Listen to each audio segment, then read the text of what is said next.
Jesus said, "This is the first and greatest commandment. Love God with all your heart, soul, mind, and strength. And the second is like it. Love others as you love yourself."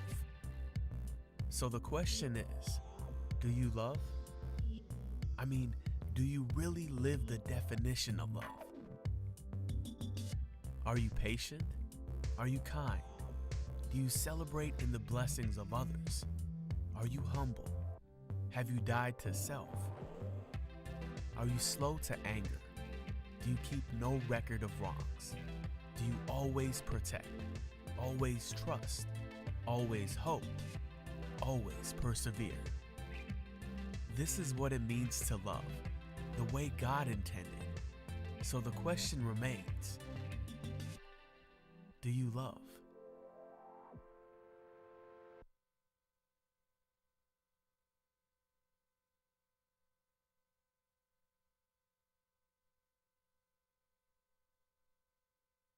Isn't it time to stop reliving your past hurts and move on to a bright and hopeful future? I have a right to be upset, but I don't have a right to be wounded for the rest of my life. So I choose to be healed. Get rid of the bitter poison that unforgiveness administers to the soul with Bishop David G. Evans. Forgive again, live again. It's a liberating experience, and being able to forgive someone and forgiving yourself. It's liberating. Forgiveness will deliver me in 3 dimensions.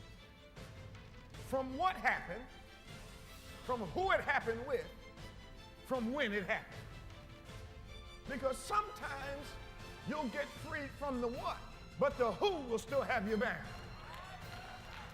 This highly sought-after 4-part message of healing can be yours on CD or DVD and will include Bishop's book, Healed Without Scars, with your order absolutely free. All yours when you visit our website or call 1-800-591-8480 today.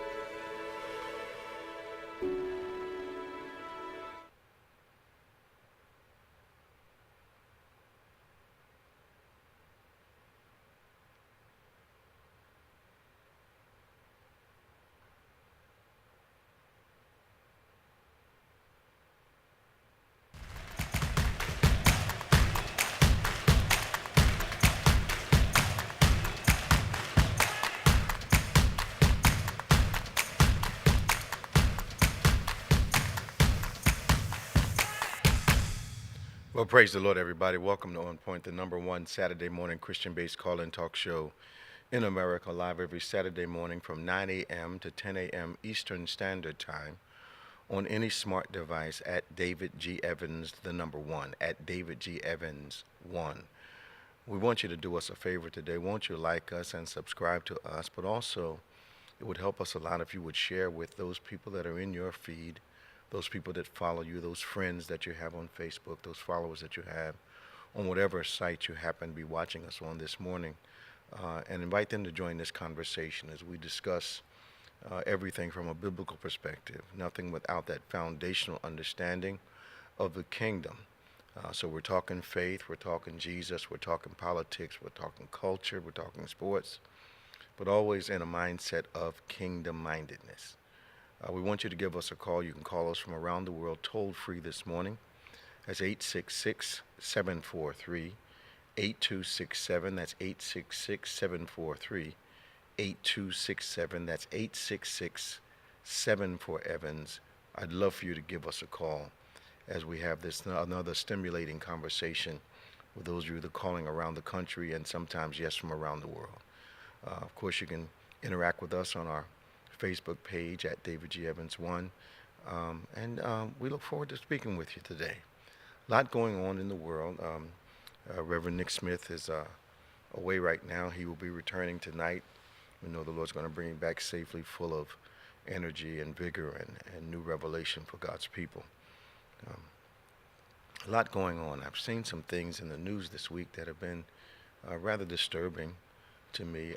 I'm not sure what's happening with women's rights in our nation, what kind of mindset is going through, what kind of thought process our politicians are going through as they make decisions concerning women as though there are no women in their own families.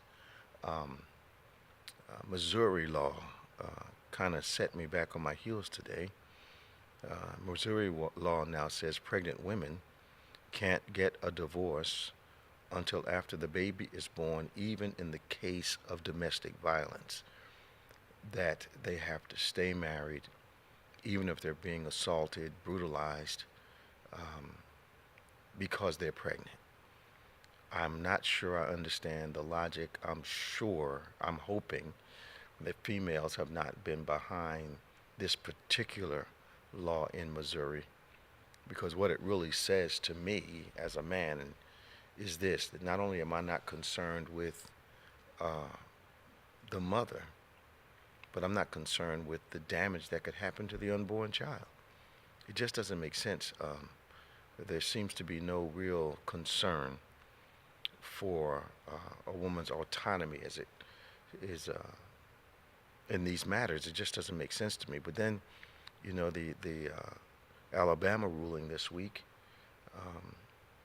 I'm not sure just what we're thinking about when I say we as a nation, our political society. I'm not sure what that is when we just kind of just believe that we can get that far into people's lives where, you know, I'm trying to have a baby. Now, I'm pro-life all day long, but I'm trying to have a baby, and they've made a way for me to do that, and now that's against the law also. There is no rhyme or reason. A long time ago, one of our attorneys explained to me that many times the law is not logical, that it does not seem to line up with common sense in some cases, and things are allowed that common sense would scream no to. And I think we're seeing more and more of that. And I'm not sure what our politicians are thinking about in these multiple assaults on women's sense of who they are. It does not make sense to me.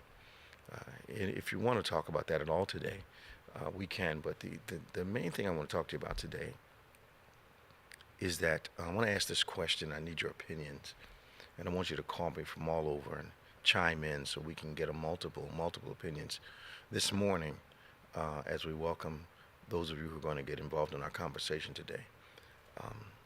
Do you believe that the church needs to become more like the world to attract the world? Do you believe the church needs to become more like the world to attract the world? In other words, do you think there's some wisdom, and I have my opinions on this, but I want to hear what you have to say. Do you think there's some wisdom in the church becoming less like Christ to attract people to Christ? Is there a necessity for the church to change its language, change the way it presents itself? Do we have to become more like the world that we're trying to attract?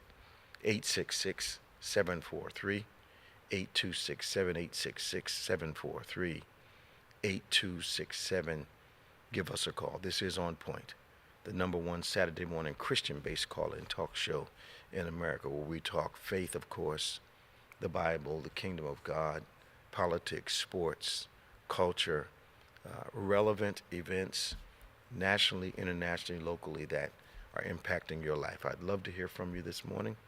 As you can see, they've allowed me out without supervision today.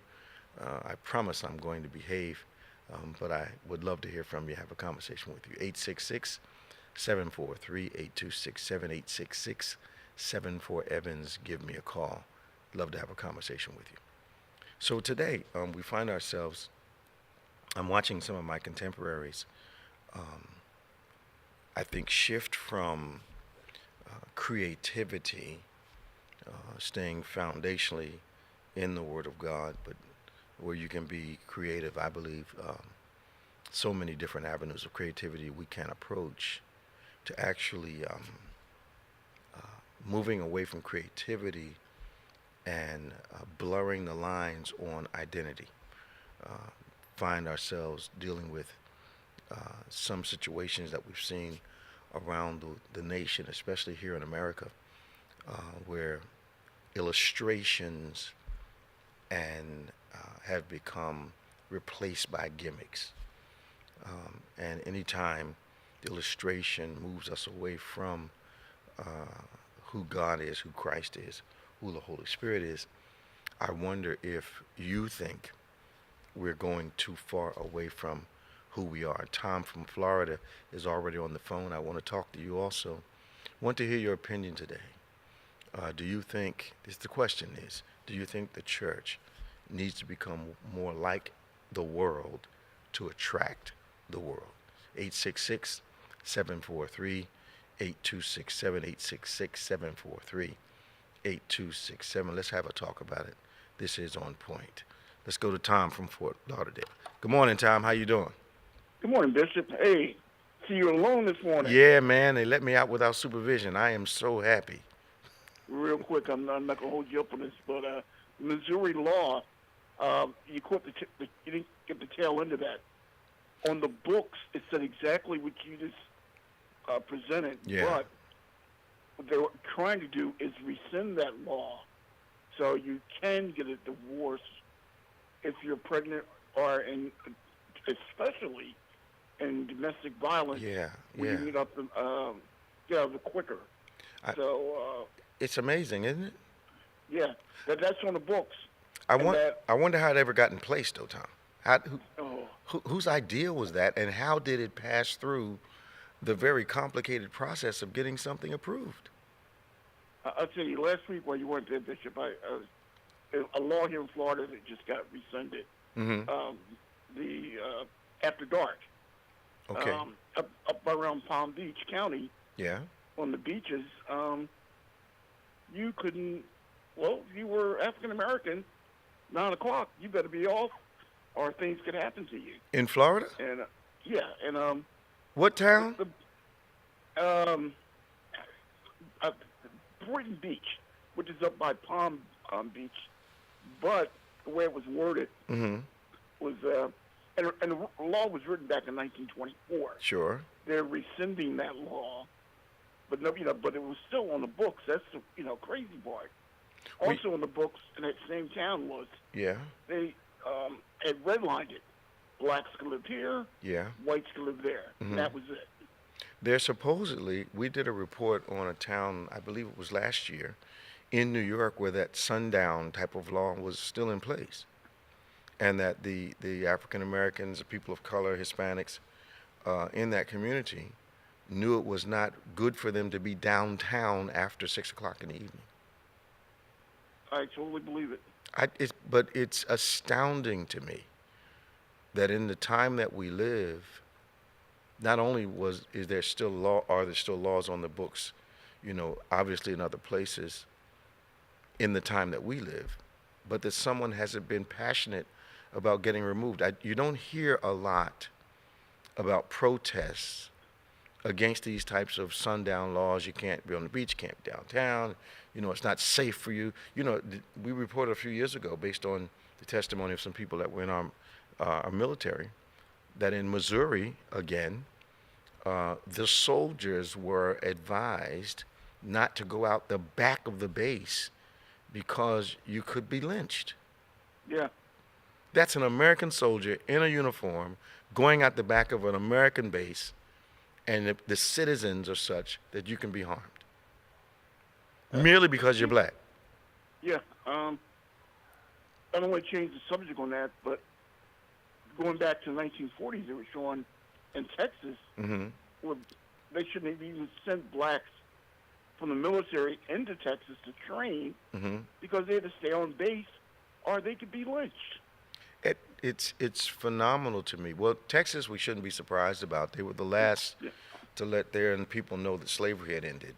So that's what the whole Juneteenth thing is about. But I'm never as surprised about something existing as I am about the thought process to bring it into existence. And these types of laws, like for instance this Missouri law on the books regarding a law that really the people making these laws are legislating as though they have no females in their families. Yeah. Not only that, Bishop, that law was on the books up until this past week. That means it's still enforceable. So if you wanted to get a divorce, you couldn't get one from a guy who's beating you up. But what about the concern for the unborn child? Because the beating is not separate from the baby. If you're beating the woman, then the child is being traumatized too. I mean, you know, if stress is bad for an unborn child,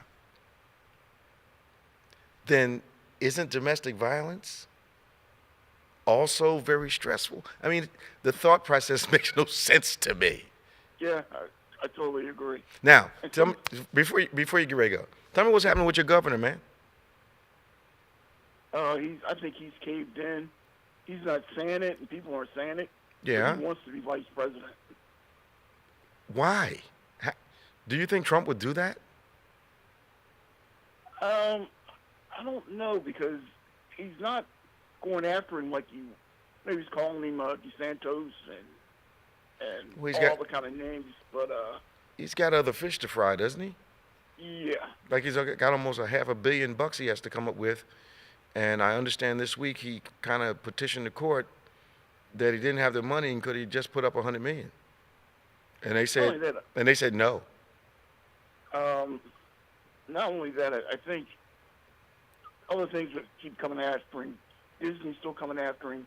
All these it's a lot of little lawsuits down here that don't make national news. Okay. Because he did a lot of things where he would come in and kick people out of office for technicalities. And he's voted people into voted office.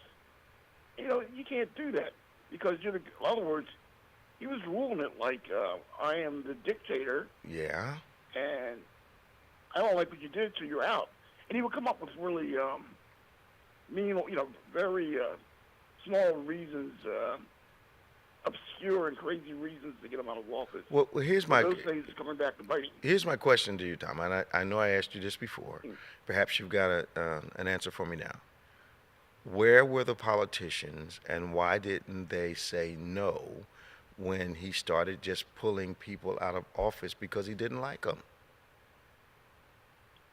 I think they were on the bandwagon. They thought he was going to be, they were riding that he's going to be the next Trump. Everything in the State House here is Republican. Okay. And there were people down here screaming, but it fell on, shallow ears. It just didn't work out. But people, I think, really thought he was going to be the next Trump. And he was pushing stuff through, and nobody was saying anything about, even with the COVID. Yeah, we're not going to do this, we're not going to do that. Yeah. And people were signing off on it. But so people get elected to office by being voted in. And you've got a guy that was pulling people out of office. And the people, as far as we could see from our vantage point, all the way up here in New Jersey, and the people who were elected, or who elected these officers, these politicians to be in office, never said, no, that's not going down this way. It's like no one said anything. They just let him do whatever he wanted to do. Yeah, when he first won, he won by just barely, skin of his teeth. Okay. But then the second go around, when Trump backed him up, it was a landslide down here. Now, was it because people just didn't vote, Tom, or were the numbers representative of the electorate in Florida? Bishop, I'm not sure. I know things that Democrats usually pick up, like the Cuban vote, which is really big here. Trump took that, so did DeSantis. Okay. And that's one thing, a big difference down here. Okay. And which I still do not understand. And the law, I'm nothing against Cubans, but the way the law is written, if Cubans get here, they can stay. If Haitians get here, they have to go. Stop, Tom, stop. Same beach. If you show up, You gotta leave. Tom. Come on, man. This is the truth program. Come on, man. You can't, But if you show up, that's, come on in. You're welcome. that's so obvious, though. Yeah. But it's a fact. Come on, Tom. You said the same beach, huh? Yeah. You end up on Miami Beach. You can sit out there in the sun. What's for that? days, and you better get back on that boat. What's that we've been saying for years? Who determines what? Yes. Absolutely. And it's all about political power. Oh, yeah. I will give them that. Yeah, I understand the have Cubans. that power in Miami. Yeah, I understand they're well represented in Miami. So Tom, take a shot at our question today. Do you think that the church needs to be more like the world to attract the church, to attract the world to the church? Some things have to be equal, but you can't be too much like the world. And when you say equal, what do you mean? You have to recognize it's out there to get them in the doors. Okay, so it sounds like you're saying you think, yes, it does have to change to attract the world? To a small extent. You can't be locked in where nobody wants to even come in to hear your word. Mm-hmm. It's got to be some kind of balance. Bishop, I'm going to tell you, with me, Yeah. I go into Bethany. Yeah. I went to church beforehand. I'm not going to say where. I only went, and I didn't go all the time. I went maybe once every other week. Okay. Because not just how do I want to put this? I just didn't feel it. Okay. And I tried a couple different churches. Okay. Your church, I'm not going to say it's in the world, but to me was more in my world. Okay, so I don't want us to confuse relevance with, because the gospel, you'll love this. It's not good news until it's good news to you. So And I think you just said the right word, yeah, relevant. Yeah. I think relevance may not necessarily mean a loss of your identity. I think there's and this is not a slant on anybody. I think that the gospel is complete because it came from the Spirit of God. So it's got to be complete. Yeah. If God says he's the same yesterday, today, and forevermore, that means that God is absolutely relevant in whatever time and space we're in. Now, so that means that he's got a ministry or a word for whatever context of time we find ourselves in. So I think presenting the gospel in a way that stays true to the gospel is more difficult than just saying to heck with it. I think there is Jesus comes and he ministers to people in the context that they're in, but he never loses his identity. So I think sometimes maybe we think relevance and compromise are the same thing, but what do you think about that? You're correct there, I believe. Relevance and compromise are two different things. Absolutely. And the relevance is, something we say that here in Florida, it's a big deal because AI, they're rewriting the Bible to be hipper and up in today's word. Yeah. And I'm only going to paraphrase, but one of them things was like Jesus on a mountaintop, and he calls his boys up to hang out with him. That just sounds like the Homeboy Bible to me. That doesn't sound like an AI. Yeah, but the point is that necessary? I don't, Well, I think in our context, like you said, we made it make sense. We made it relate to where we are in life, and I think that's what Jesus did. He came. That's why he taught in those parables all the time, Tom. Yeah. He was always putting kingdom principles in ways that explain the kingdom to whoever he was talking to. The kingdom of God is that man has two sons. The kingdom of God is like a field where there's treasure. He went on, kingdom of God is like a net. Kingdom of God is like a pearl.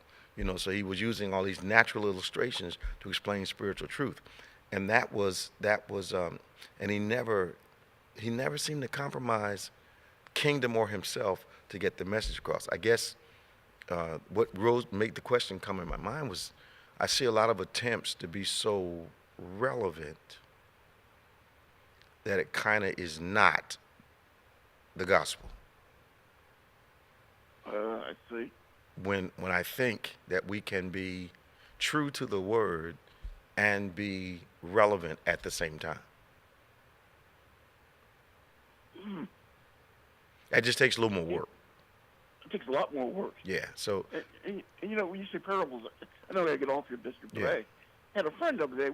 I usually don't talk to this guy on religion and things like that, but for some reason we went there. Okay. And I told him I try to stay out of people's way. What I mean is, I believe what I believe. And if you're not being nutty, I'll let you believe what you believe. Sure. But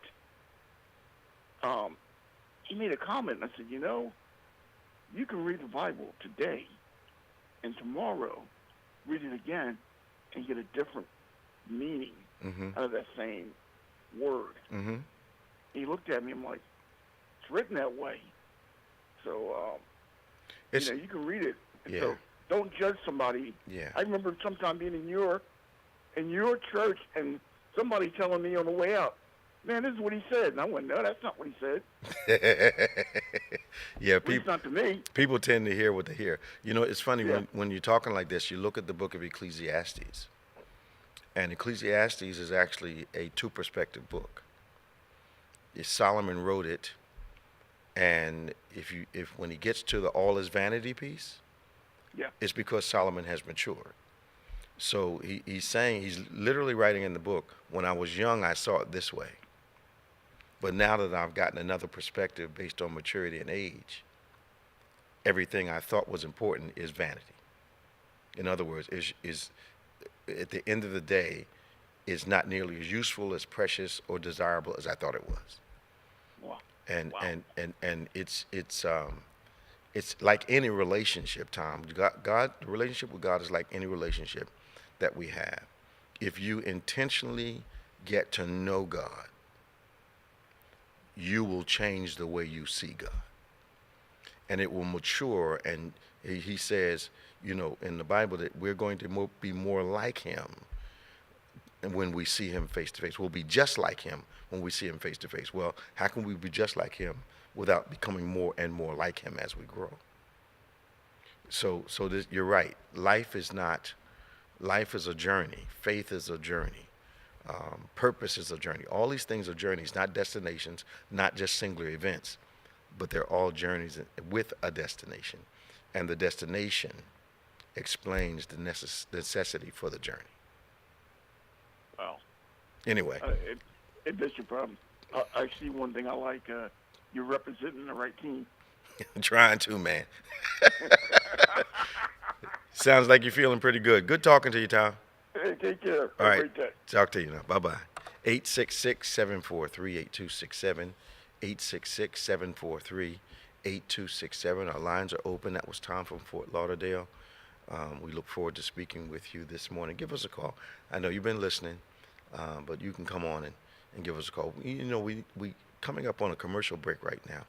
There's a few things we'd like to inform you about. One of those is tomorrow morning, our 11 a.m. live service in our sanctuary here in Lindenwold, New Jersey. I'd like to invite all of you to come on out. People are coming from all over as God is really, as the kids say, pumping it up around here, doing some great work. People are getting saved. Lives are being changed.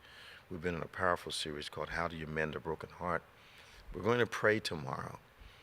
Not only that healing has begun, but we're going to ask God to accelerate the process of that healing because your future, the access and the possession of your future is being hindered by the fact that your heart has been historically broken. So we want to pray for you tomorrow, but we also want to introduce another series that we're starting on. Has to do with you discovering you, and that is the you that God has created you to be. So you don't want to miss tomorrow. You want to join us live at 11 a.m., but you also can join us virtually at 8 a.m. in the morning. I want to thank all of you that came to Plainfield last Sunday afternoon at 4 o'clock, and we went to Visions of God Worship Center where Paul Dean is the pastor. We had a great time. Thanks to all of you that came out from that area. So good to see you all. Thank you for the members of our church that traveled with us. They never let me go anywhere by myself. So we want to make sure that you join us tomorrow at 11 a.m. live in the sanctuary here in Lindenwold, New Jersey. We look forward to seeing you. The lines are starting to light up now. We're looking forward to speaking with you in just a moment. Now, as you are navigating the politics of the day, I don't know if you're feeling a fatigue like I am. I'm watching the news not as long as I used to, just to stay informed. But I'm telling you, it's fatiguing. That's the only word I can think of.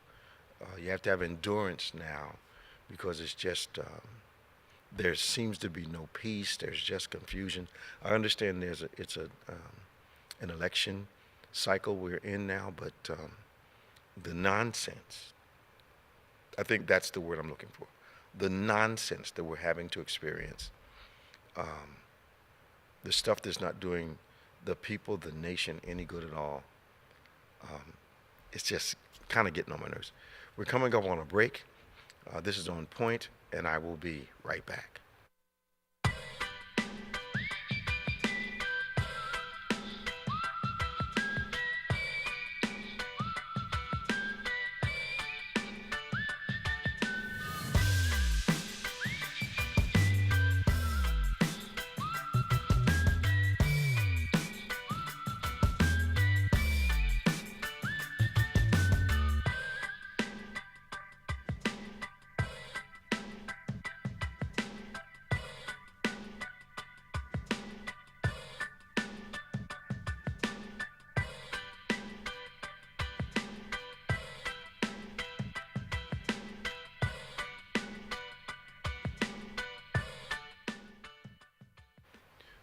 Hi, we're back. This is On Point, the number one Saturday morning Christian-based call-in talk show in America. We're trying to see who it is that's on the line right now. Perhaps you can give us some kind of sign, Crystal. I got the light, but I'll just go and see. Good morning. Hey, what's up? Hey, how you doing? All right, how are you? Doing good, man. Kiefe, how you been? I'm hanging in there, just going through a lot, but I'm giving it to God. Giving it to Him, having that. Well, you know, I know you've seen a heart monitor before. Yes, I have. And I know that you see that a heart that's functioning properly, on the screen you'll see peaks and valleys.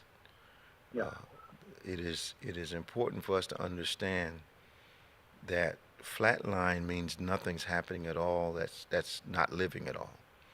But true life is one series of peaks and valleys after another. And what we have to do is learn how to navigate those with a reasonable sense of peace and remembering that now that you love God, that He's mandated that on your behalf all things are going to work out for your good. That means the positive mixed in with the negative comes out on your behalf. Now, this is what I do in my life, and I hope this is going to help you. Mm-hmm. The things, Kiefe, that I cannot control, I give to Him. Correct. The things that I can influence, I ask for His assistance and His wisdom. Mm-hmm. But I started living my life a long time ago in this way. If it's going to turn out in my favor, Mm-hmm. if it's going to go your way, Kiefe, you don't have to get upset. Let me say it again. True. If it's going to go your way, you do not have to get upset. You may have to you may have to tolerate some fluctuations, Mm-hmm.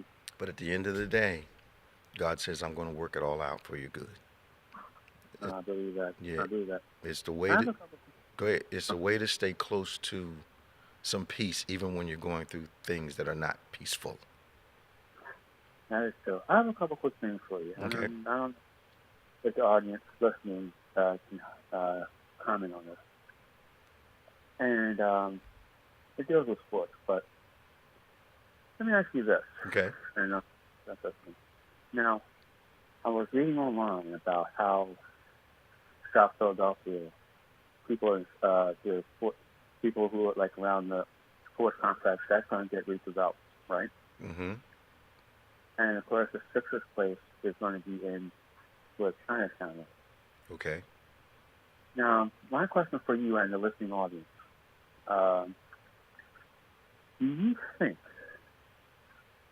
that there could be enough space for what they're going to do of building hotels, restaurants, upgrade extending yachts, and put the Sixers in their own separate stadium in that general area? This is South Philadelphia near I-95 and the shipyard. And it's going to be centered in Chinatown, right? What? Okay, that means it's going to be right off Center City then. Yeah. Of course, there's enough space. They're going to make space for it. We might be one of the few cities that I have had the privilege of going to. When I go to Detroit or L.A. or, Dallas or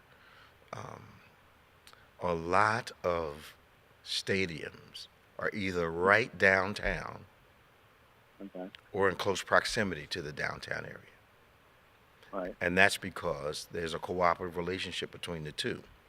You've got the stadium, you've got all the night spots that are close. So people are going to the night spots and restaurants either before or after the games.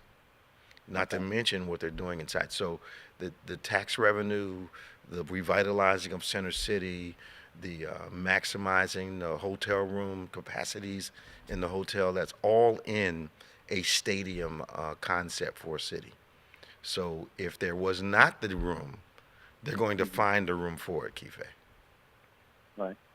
Because it brings millions of dollars in business to a city. Now, from what I understand, the other side of this thing is the people around in Chinatown don't want it. Well, because if they're doing the fashion district, it's ruining their landscape. Yeah, that's true. That's true. There are always people that are opponents to this, but it's usually not the business people. And if you've been to Chinatown lately, there are tons of businesses that are going to benefit from the flow of traffic and people coming to a stadium in their immediate proximity. Right. Now, you're mentioning traffic. Now, I understand there's probably going to be garage around that area, but wouldn't that cause more traffic jams if people in the state, in and around Philadelphia? They're gonna. I can't believe they're not going to do some things to alleviate the flow. They're going to add on some stuff. They're going to do some traffic directive things during game times, and those type of people can get in and get out. But the whole point, Kife, is to get them down there so they'll stay. Right. So they'll come out and walk to a restaurant and go to dinner or go to one of the clubs or go see a show. I would not be surprised at all if Front Street also explodes. Oh. I wouldn't be, because you have all that real estate down there. A lot of buildings that can be refurbished and renovated or torn down and new buildings built. You watch it, and this is the other thing. This is probably a 50-year plan we're looking at. Yeah. I was going to say, I apologize for interrupting. Go ahead. I understand it's going to be in 2 phases in the next 4 years. They're dealing with, the South Philadelphia area building hotels, like I mentioned earlier. And that's phase 1. And from what I understand about the Wells Fargo Center, they're probably going to upgrade it. I think they're also going to build a separate thing for concerts and whatever else. You watch what happens. There's a complete entertainment plan. It's a phenomenal revenue plan. It's a phenomenal tax plan. And don't get surprised now. There's going to be more. There will certainly be more of those high-rise, high-rent, high real estate value properties built. You're gonna see more of those high-rises where the condos in them are going for millions of dollars apiece. There's no way around it. It's in the plan. They don't do this without having this wide range outflow of impact. Business, high rent districts, it's coming. Yeah, I see it. So that, I mean, I could say that it could deal with a lot of revenue. Yeah. And I can understand. But the only one thing, and this is probably my last thing right here, is that I look at other states with how they built their sports complex and stuff like that. Mm-hmm. And, it's a larger area. Let's say in LA, Dallas, Chicago, Seattle, up in New York, But with what they're doing for Philadelphia, I can understand, yes, it could bring more revenue, but let's think here. I know Philadelphia is a big city. Mm-hmm. They're going to, with this here, whatever else, everywhere else. And I'm saying, okay, it could be a positive, but also it could be a negative, but I can understand the positive outweighs the negative. And I pray that, when this does come about in the next 7 years, next 2 to 7 years, that it could work out between Chinatown and the people who are going to do this, this city. But you got to understand something. There's never been, I don't think, a good, significant public idea that has not had detractors. Right. So that there's progress is always met with resistance. It's the nature of progress. Progress is never perfect. Our example of that is the potter's wheel in the Bible. He's making the clay, making the vessel, working the clay, creating the vessel, and while he's creating a thing, there's a mar in it. Progress is never perfect. Kife, thank you for calling me today. No problem. Talk to you later now. See you tomorrow. Bye-bye. Got famous Danny. Danny. Bishop, good morning. How you doing? How you doing, man? How you? Very good. Very good. Very good. Thanks for holding on for me. Hey, no problem. No problem. It's good to hear you and what have you. Had to do a little ministering there on the front end. Yeah. Yeah. Just, very looking in anticipation of the first Sunday services and also the communion. So Yeah. got that in mind. So excited about that. Yeah, we're going to have a good time. Yes. But something that you said, and I was thinking about it, that's how the Lord moves. Mm-hmm. I was thinking how the news that we receive on TV, radio, and what have you is not relevant to anything that we really need to know. Yeah.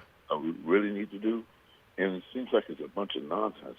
Not like back in the day when a reporter had to report on something, they would investigate to make sure that it was a truthful or something that was newsworthy. Mm-hmm. Like you say, it makes no sense what they report on. I'm distressed that I know politicians are deal makers. I get that. And I know that a lot of times in those contexts that there has to be compromise on people's part to get the overall good. But I'm watching this reversal. I'm watching people say what's important, and when you find out what they're saying is important is not true, they're acting as though that thing is no longer important, so you're supposed to just forget the fact that they lied to us. And I'm talking about both sides of the tracks. Mm-hmm. There seems to be, I used to have confidence that when a person got elected to office, we were possibly getting the best possible candidate for the office. But I'm watching people from, right now, the Republicans seem to have the spotlight as it relates to people that have out of bounds behavior as a norm. And there used to be a time when if you said it on tape and people heard it and they filmed you, okay, it happened. But now the habit is, I know what I said yesterday, I know what was on the tape yesterday, but that doesn't matter now. What matters is what I'm saying right now. And it's the most ridiculous thing. We wouldn't accept that from our kids in the house. And then the other thing of the flip side of things that go on is like what they do in court when they bring a person to the witness stand. The lawyer would use a statement, "Are you a credible witness?" Yeah. Or this person is a credible witness. Let's look at this person's history. Let's look at their background. And what I find that happens is, I don't know about where you are, but here, as long as someone will go along with that person's statement, what they say, they'll take them as being credible. Well, you know, Dan, what I've seen, and I'm hoping that I'm not the only one that sees this.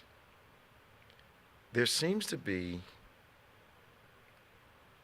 this Roy Cohn mindset. Even if it's a lie, keep saying it until people start believing it. Until, if you're not strong-minded, you know, you'll let them tell you that orange ball sitting in front of you is blue. That's correct. You know, and then you'll start wondering, well, am I seeing it incorrectly? No, the tactic now is, if it's untrue and outrageous, keep saying it. And there is a population in our country that will start to believe that the outrageous and the untrue is actually true. You know, but I think there's a deeper thing going on. I think it's absolutely spiritual. I think that in this non-spiritual context that we find ourselves in, the truth is not preferred to a lie. The lie has more sizzle. The lie has more drama. And people are just more prone to believe something that's sensational, because the truth is not all usually as sexy as something that's sensational. And people are just, they're prone, I don't know what's going on within human beings that the ridiculous seems to connect to. I think that's what I've been trying to say. And then you have people that will say anything or do anything to get on the media. Oh yeah, it doesn't matter, because it gets you at least 10 seconds of time. You know, the more outrageous you are, and there we are again, the more people clamor for that. And I said I think it says a whole lot about the heart of the nation, even more so than the people that are saying something about it, that are ones vocalizing. It says more about the heart. Why do we receive it, and why are we so ready to receive those things which are detrimental? It's sad to me. It's really, really, really mind-boggling how certain things that they believe, and I mean, they'll it's crazy. Because you guys' state is, and I asked Tom this earlier today on the program. Why, from the outside, it looks like your state does not react to anything your governor does. It's just okay. Snatch people out of office, you know, laws that are absolutely hurting people. Like, I understand this gun thing down there has gone completely batty. Crazy. You know, traffic accidents, people are shooting at each other. Come on. Yeah, the other day we had a police officer who was in an unmarked car. He was taking his family home, and a guy was not. Behind him.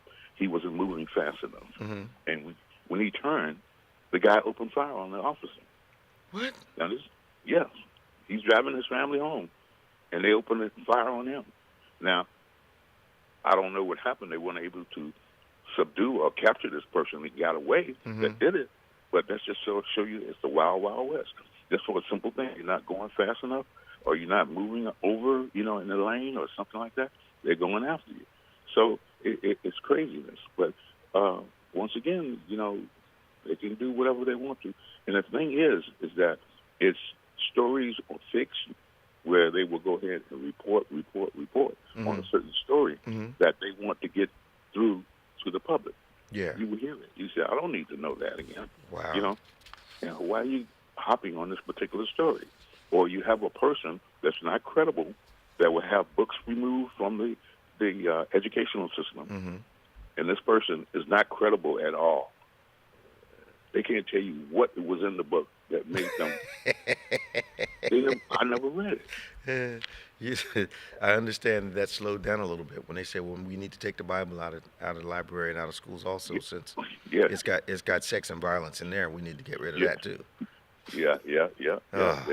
What a man. How's my sister doing? Blessed and highly favored. Tell us, please give her a hug from me. Tell her I said hello.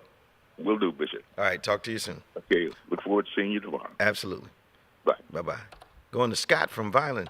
Good morning, Scott. How you doing? Bishop, solo again, man. What y'all taking turns? No. Musical chairs.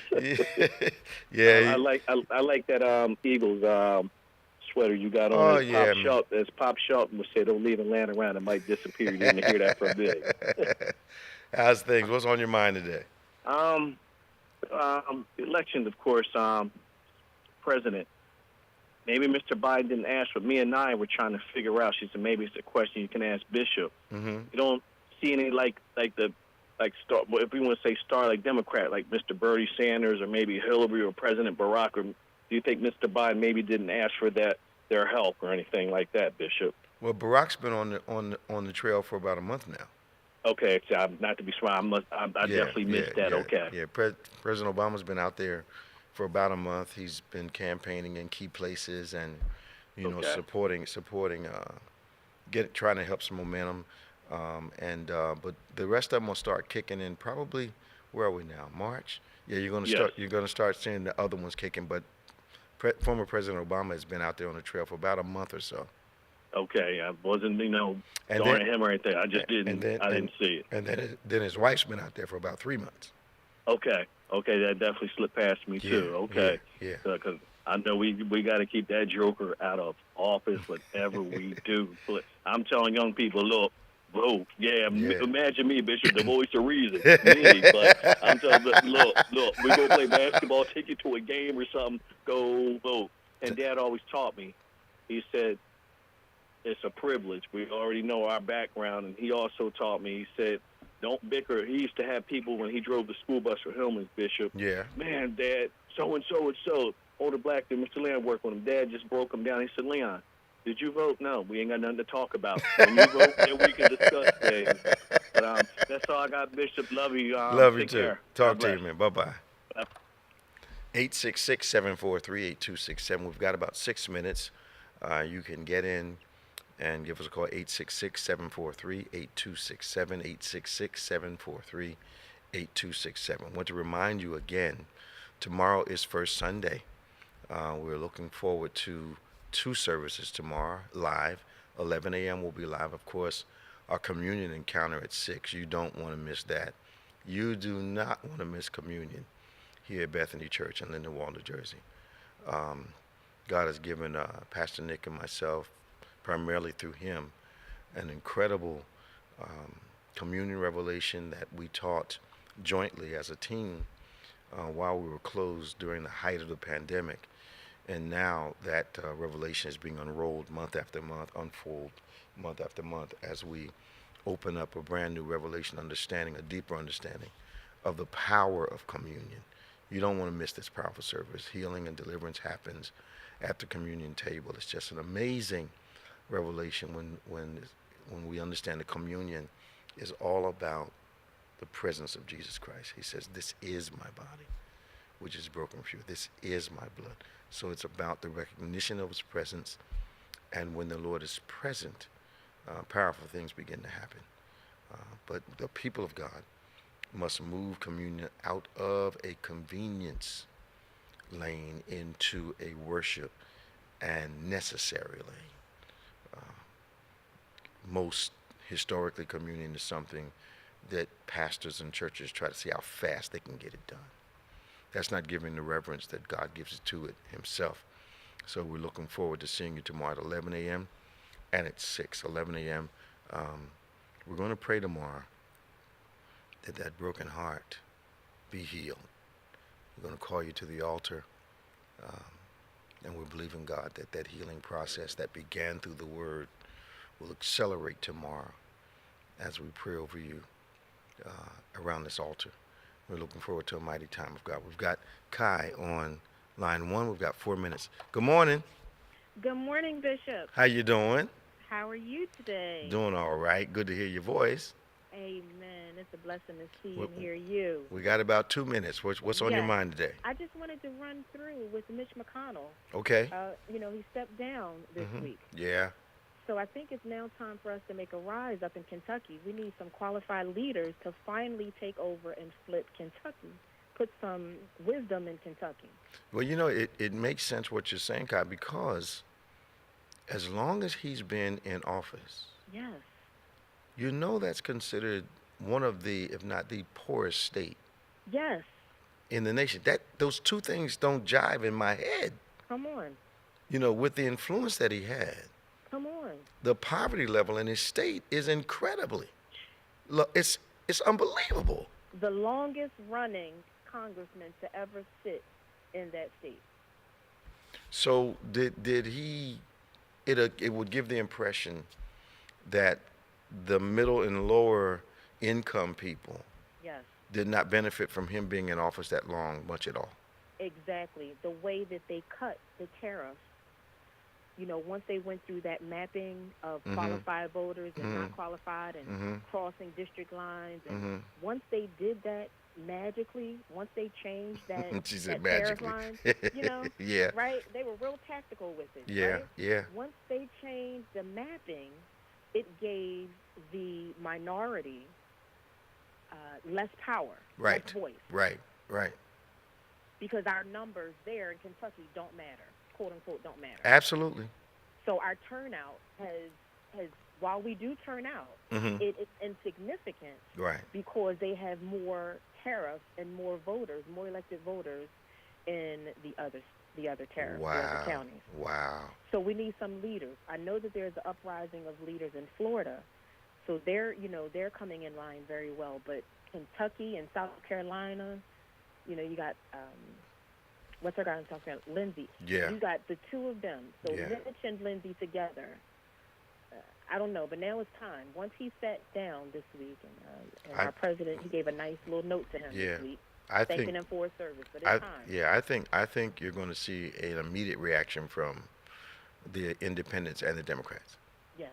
I got to go. So good to hear from you. I know. We love you, Bishop. All right. See you tomorrow. All right now. Bye-bye. All right. This has been On Point, the #1 Saturday morning Christian-based call-in talk show in America, live every Saturday morning from 9 a.m. to 10 a.m. on any smart device. Why don't you join us tomorrow? We'd love to talk to you. If you have any prayer requests, send it to social@gotobethany.com. I'd love to agree with you in prayer. Now remember, faith acts like a thing is so, even when it's not so, that it might be so. God bless you, and I'll see you next week here on Point. Stay strong.